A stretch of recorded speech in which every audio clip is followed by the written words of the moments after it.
well, today's Rasmussen Poll shows that John McCain now has a slight advantage on this crucial issue of taxes in the economy. Most other polls still show Obama with an edge, but the gap has been narrowing in recent days. So what's going on here, and could it be possible that McCain's economic message on taxes is resonating? Joining me now is Bernard Whitman. Bernard is a former pollster, strategist for the Clinton administration. Bernie, good to see you. Great to see you, Neil. What do you make of that? Is the opponent registering? Well, I have a great deal of respect for Scott Rasmussen, who did that poll, but I think in this case he got it wrong, and let me tell you why. As a pollster, what you want to look for is consistency in the data, and all we have to do is look to the Fox News poll that was released today, conducted by Opinion Dynamics, which shows, as most polls do, that Barack Obama continues to maintain about an 8-point lead on the economy and a 6-point lead on taxes. And you know, polling, much as we'd like to wish it was all science, is a mixture of art and science, and 19 out of 20 times we get it pretty right.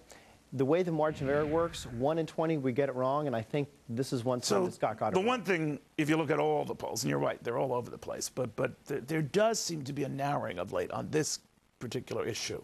On the taxes in particular, what's confusing people with Barack Obama is not knowing the threshold at which you're going to be looking at extra taxes. Is it over 250? Is it 200? Is it Joe Biden with 150? Was that a Freudian slip?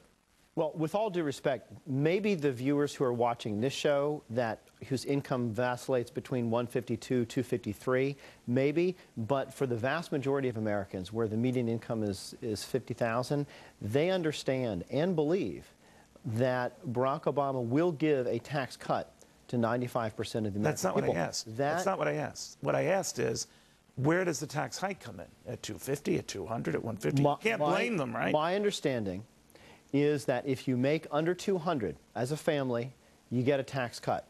In the 200 to 250, your taxes are held even, and at 250 and above, so what that's when taxes will likely go up. Was that just a slip? I think it was a slip of the tongue. I mean, 150, 250, he's done a lot. You see my point? When it wasn't too long ago when when he was starting to campaign, you know, he would always say rich or millionaire, you know, million and up, and it keeps going down. So what's to stop those people in the average range that you say 48, 50,000 from saying, hey, this is getting closer to me now?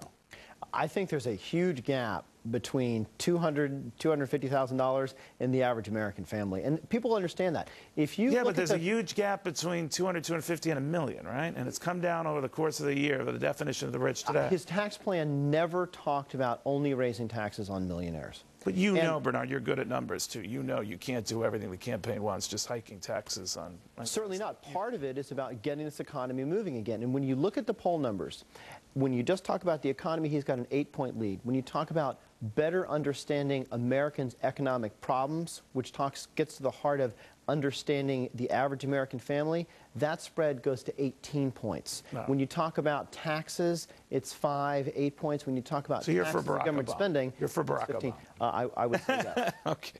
Bernard, thank you very much. Always good. Thanks, Neil. I appreciate it.